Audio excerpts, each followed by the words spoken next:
ছেলেটি একটি নির্জন জায়গায় হারিয়ে গিয়েছিল। সেখান থেকে একা একা হেঁটে বাড়ি ফেরার উপায় ছিল না। সে গাড়ির জন্য অপেক্ষা করতে লাগলো।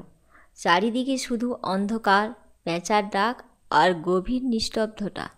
মনের মধ্যে একটু একটু ভয়ের সঞ্চার হচ্ছিল। হঠাৎ সে দেখতে পেল একটা ছোট গাড়ি খুব ধীরে ধীরে সামনের দিকে এগিয়ে আসছে। মাঝে মাঝে গাড়িটা থমকে দাঁড়াচ্ছিল। ছেলেটি সামনে যখন গাড়িটা এসে দাঁড়ালো, সে তড়িঘড়ি দরজা খুলে তার মধ্যে ঢুকে পড়ল। কিন্তু ভিতরে এক আশ্চর্য কাণ্ড দেখতে পেল সে। গাড়ির ড্রাইভারের সিটে কেউ নেই। গাড়ি এত সময় একা একা চলছিল। প্রথমে একটু ভয় পেয়ে গেছিল, কিন্তু তারপর ভাবলো গাড়িটি হয়তো রিমোট কন্ট্রোলিং হতে পারে। কেউ হয়তো দূর থেকে এটা কন্ট্রোল করেছে।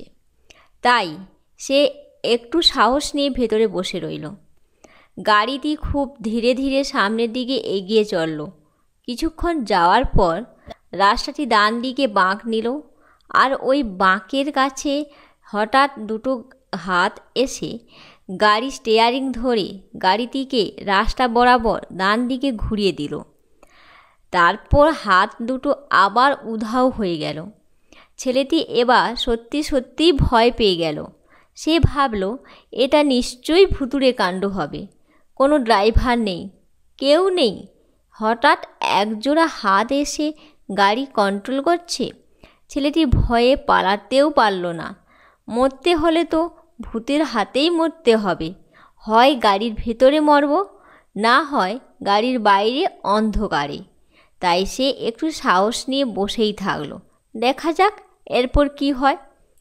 আবার গাড়িটি সামনের দিকে ধীরে ধীরে এগিয়ে চলল। কিছু দূর যাওয়ার পরে সে দেখল একটা পেট্রোল পাম্পের দিকে গাড়ি এগিয়ে যাচ্ছে। পেট্রোল পাম্পের কাছাকাছি আসতেই ছেলেটি দ্রুত গাড়ি থেকে নেমে পড়ল। কিছু সময় পরে একটা লোক গাড়ি ড্রাইভারের সিটে বসার জন্য দরজা খুলল, আর ছেলেটি সঙ্গে সঙ্গে বলে উঠল, ওই গাড়িতে উঠবেন না, ওই গাড়িতে ভূত আছে। আমি ওই গাড়ির মধ্যেই ছিলাম, স্পষ্ট দেখেছি গাড়িটি একা একা চলছিল, আর আমি দুটো ভূতের হাতও দেখতে পেয়েছিলাম। তখন লোকটি অবাক হয়ে বলল, ও তাই বলো, তুমি গাড়ির মধ্যে বসেছিলে? সেজন্যই হঠাৎ গাড়িটা যেন ভারী হয়ে গেছে মনে হয়। আসলে ওই গাড়ির পেট্রোল ফুরিয়ে গিয়েছে।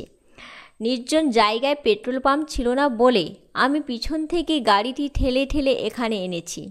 এবার ছেলেটি পুরো ব্যাপারটা বুঝতে পারল। বন্ধুরা, আমাদের চারপাশে বহু ঘটনা ঘটে চলেছে। আমরা পুরোটা না জেনে, না বুঝে, না শুনে অনেক কিছুই কল্পনা করে ফেলি। এখানে প্রথমে ছেলেটি ভেবেছিল যে গাড়িটি রিমোট কন্ট্রোলিং, তারপর আবার ভেবেছিল ভুতুড়ে কাণ্ড। কিন্তু বাস্তবে দেখা গেল ড্রাইভারটি পিছন থেকে গাড়িটি ঠেলে ঠেলে নিয়ে এসেছে। কাজেই বন্ধুরা, আমাদের সবসময় সত্যিটা জানতে হবে। বাস্তবে মাটিতে দাঁড়িয়ে বৈজ্ঞানিক দৃষ্টিভঙ্গি নিয়ে চলতে হবে। পুরো ঘটনা না জেনে যদি আমরা কিছু পদক্ষেপ করি, তাহলে সেটা মারাত্মক ভুল হতে পারে।